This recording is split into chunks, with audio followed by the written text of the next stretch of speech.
all these? So as far as early termination from the contract, so we don't do a setup fee. We do charge for due diligence services because we do perform that entirely in-house. So we basically bill for due diligence. Typically we bill $50 a unit, and then we credit half of that back as long as we get awarded the management on the property. And really it's just covering our expenses. As far as termination fees go, our contracts are typically for 12 months, and we do charge a termination fee. If you're selling the property and we're handling that disposition, obviously as your manager, we have a termination fee for that. Typically, it's an additional month of fees of whatever the most recent month was. We also, though, are not in the business of trying to manage someone's property for only the first 6 to 18 months and then let them sell it. We do a whole lot of work at the time you onboard it and at the time that you dispose of it. So we also generally write our contracts in a way where we start at maybe $150,000 of fees, and we work our way down as you pay fees each month. And if you sell and we've already gone through whatever that cap of fees were, then it's 1 month of fees. But if there's a lot remaining because you sold it really quickly, then we need to be rewarded for that too. So that's how we typically treat that. So it's another important thing to understand in your strategy then, because that could be a decent chunk if you're going to come in and try to turn it and flip it, right? Right. So. I think you hit on this a little bit earlier, but are you finding outside of Indianapolis other submarkets that within Indiana that you can see that they're taking off or they're really going to be appealing for multifamily? Yes, we are. Yes, we are. So yeah, Fort Wayne is one. Huge. There's a lot that's going on in Fort Wayne. There's a lot of good in the way of employers, and there hasn't been a lot of new construction there, but there will be in the next few years. So there's a lot of good, solid, Class C, 1970s built, product up there that I think is going to be a really good opportunity for people. We manage a couple of sites up there now, and I think that's one that's looking good. I think another, Evansville is another one. We used to manage there several years ago, and it was really kind of sleepy. We're now managing there.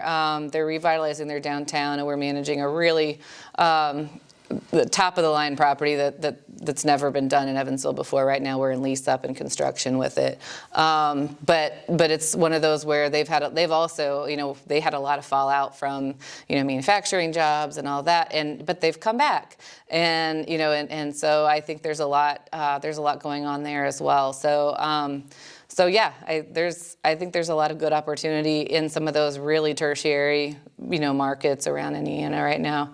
And I would say the same in, if you can get around Cincinnati, similar. Columbus, Ohio is crazy, and we're doing a lot over there right now too. So I think in the neighboring states that there's good opportunity. How about Lafayette? Any thoughts on that? A little bit. We almost went to Lafayette for a guy that was building a property, who has historically done his own management, and he had underwritten to do his own, so it didn't work out this time. I think he'll call me in a year, but we'll. Yeah, I think so. As long as Purdue continues to do what it's doing, then everything around it does well. And that's another one. We managed in Lafayette. It's been 15 or so years ago, right around in there. But it's done well. So yeah, I think anytime. Bloomington's another one that we've been in there, and it's done well also. So I think all those college towns they do have good opportunities. You just have to be careful. We've managed student properties before, and that's a whole host of other expenses we can talk about.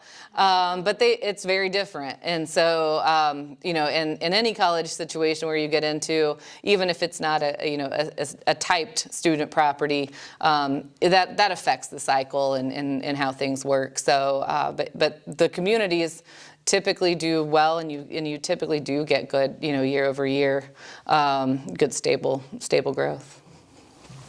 Awesome. Good questions. How about amenities? What are you seeing? Like what's adding value to the units, and what are people doing that you're seeing actually get those rent bumps? Yeah, I think amenity wise. At the really high-end properties, we're seeing anything to do with pets. You'd be amazed how much we spend, and we have developers spend on amenities for their pets, pet spas, and all kinds of things. So it's out there and it's real. People will spend for it.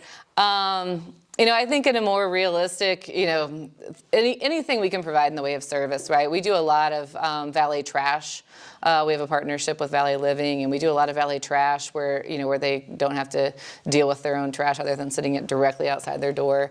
That's a good source of ancillary income and an amenity.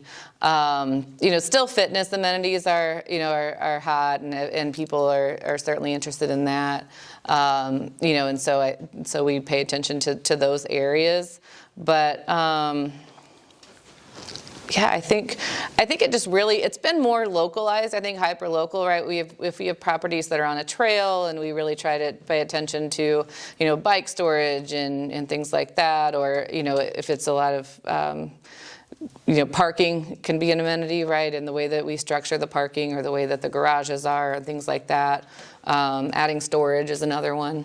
Yeah. What about are you seeing Amazon lockers provide value? We do. We see Amazon lockers. That's one that we're a little cautious on right now. Although with the current coronavirus outbreak, I think we probably wish we had more right now.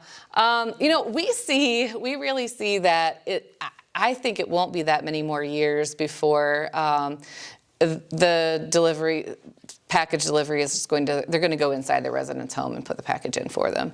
I have a property now that we have a door locking system that uses an iPhone. And so you walk up to your door and you push it and it opens, kind of like a hotel.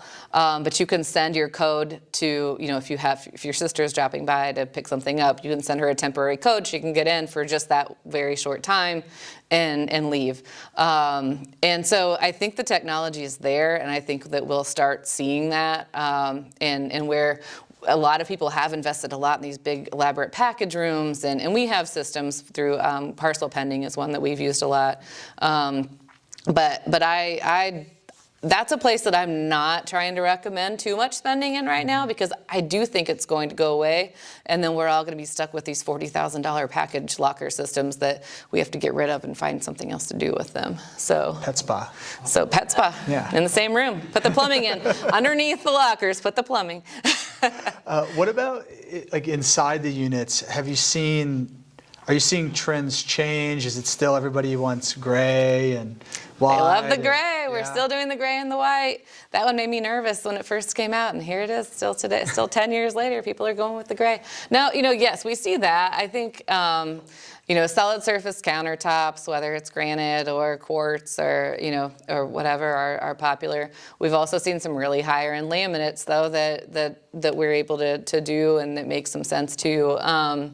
In the units, so we are starting to see a lot more technology. People want the Nest thermostat. They want to be able to use an app to do things in their home the same as a homeowner would.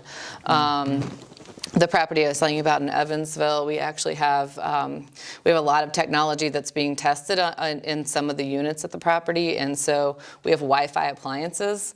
The dishwasher is connected to Wi-Fi, the stove. There's a Keurig maker on the front of the refrigerator, with the water dispenser. So I like that. I can get behind that. I think it looks so. I want one. That's what I told the construction crew. If they had an extra one, one that just didn't get Just put it in your installed. trunk. Just bring it on Yeah. over.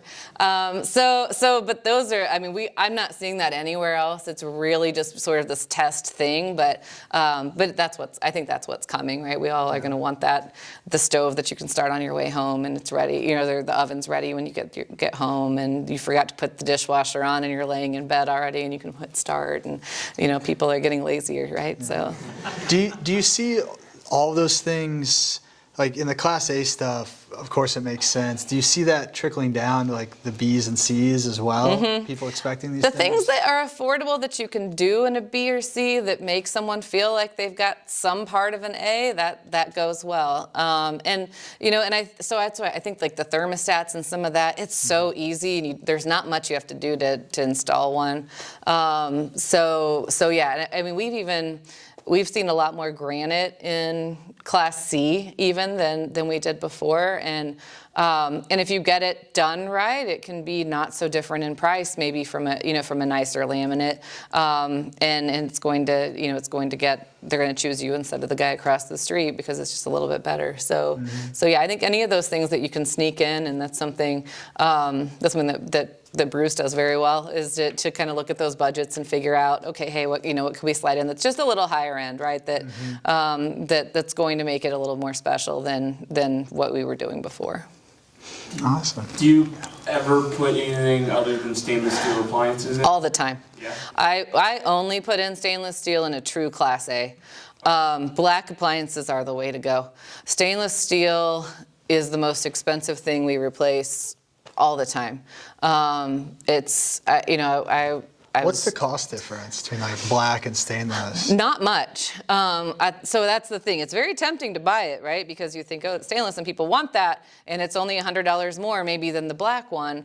But the stainless one, by the time you turn that unit once or twice, it looks like it's been beat up incredibly. It's scratched and it's dented, and it's starting to rust here or there, and the black will go on forever. You can get 10 years easily out of a black one, where the stainless one looks beat by the time it's 3 or 4, 5 years old.